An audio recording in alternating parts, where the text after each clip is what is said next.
Children, now let us understand this particular diagram. Okay, in this diagram, north to south direction is the direction of the magnetic field, and how the area vector is considered, that is N is considered, and how the force exerts is explained in this particular model. Okay, so let us go for that. Yes, now you can see that this is a suppose north pole of the magnet and this is the south pole of the magnet. Obviously the direction of the magnetic field is from north to south. You can see that this is a coil I have considered. Okay, now you can see that this is a P, Q, R and S. This is a coil. Okay, now the current in this coil is flowing in this direction from P, Q, R, S and P. Okay, so by black arrow I have shown the direction of that particular current. Okay, now that means in the arm APQ the current is moving in the upward direction, and in the arm RS the direction of the current is moving in the downward direction, and this current is moving in this direction and QR current is moving in the another direction, isn't it? You can see that this whatever wire I have attached, this wire is nothing but the axis of that particular coil. Okay, so this is called as the axis of the coil along which it is going to rotate. Now you will say, ma'am, where is the area vector? Okay, now this normal to the area, because this is the a plane of the coil, this is the plane of the coil, and normal to the plane of the coil is nothing but this toothpick.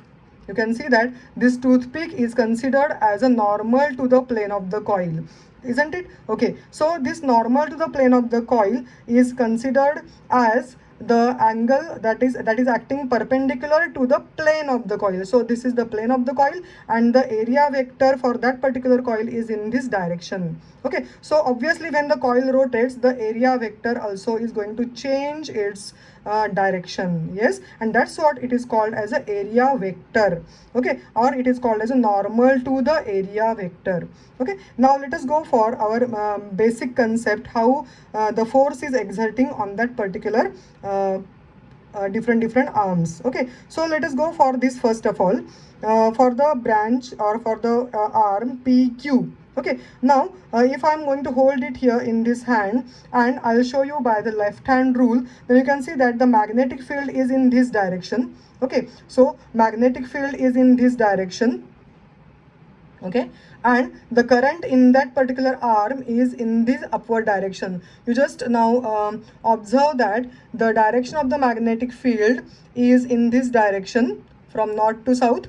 The middle finger shows the direction of the current, and you can see that the thumb is showing the direction in the downward direction. So obviously the force on this particular part of the coil is in the downward direction, so that's what this arm will try to move in the downward direction. Okay, now what will happen to this particular case, isn't it? Now in this case, suppose I'm going to understand that then this is the direction of the magnetic field. Okay, and we are considering that the current is moving in this direction. Okay, and the magnetic field is also in the same direction, isn't it? And therefore the force is considered to be equal to 0 by using this and this particular component of that particular rectangular coil. Okay, now consider this part, that is RS part. Now in RS part, what happens? The current is flowing in the downward direction, so obviously the magnetic field is from north to south. So I'll show once again here. You can see that the magnetic field is from north to south. I have written there on the forefinger. B is the magnetic field, I is the direction of the current, that is according to Fleming's left hand rule. Middle finger shows the direction of the current, and you can see that the thumb is in the upward direction now. Okay, that means the thumb shows the direction of the force which is in the upward direction. Now what happens?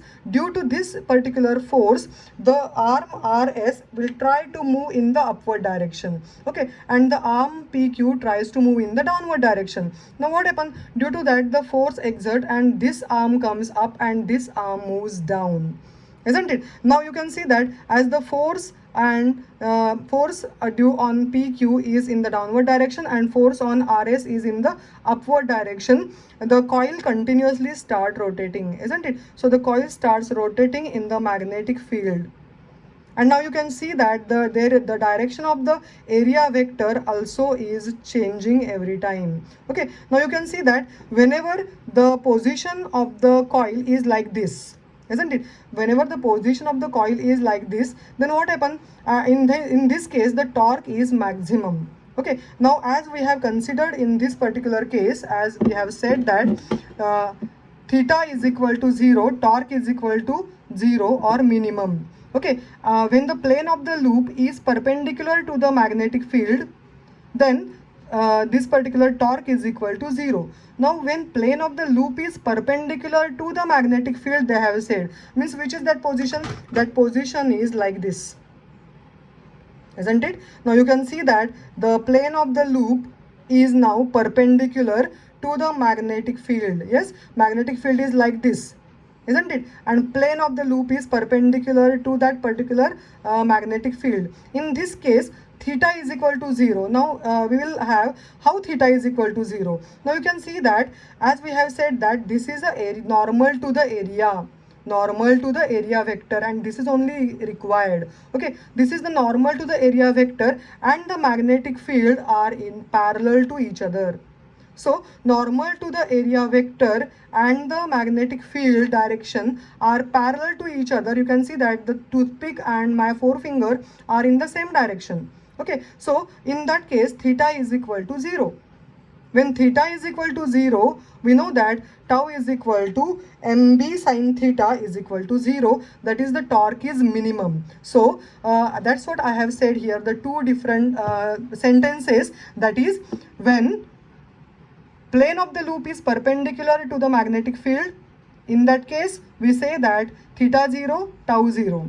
But in the other words, we can say that when normal to the area vector, this is called as normal to the area vector, is parallel to B, direction of B, and in that case theta is equal to 0, and that time the torque is minimum. Okay, so now when theta is equal to 0, torque is equal to maximum. So how torque is maximum? So in this case, you can now understand that in this case, isn't it? In this case, theta is equal to 90. How theta is equal to 90? You can see that the direction of the magnetic field is in this direction, and as area vector, you can see that the area vector is downward, isn't it? So in this case, area vector is downward. So area vector and the magnetic field are perpendicular to each other.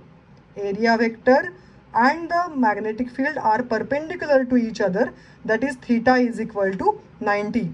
Or I can say that when plane of the coil is in the same way, or plane of the coil is considered to be parallel to the magnetic field. You can see that plane of the coil is like this also, and magnetic field is also like this only. So plane of the coil like this, and magnetic field also moving from north to south like this. So in this case, that is, when plane of the coil is parallel to the magnetic field, or I can say that the direction of the magnetic field and the normal to the area vector are perpendicular, then the torque exerting on both the arms is considered to be maximum. So when theta is equal to 0, then torque is minimum, and when theta is equal to 90, torque is maximum. So always theta is considered in terms of the area vector.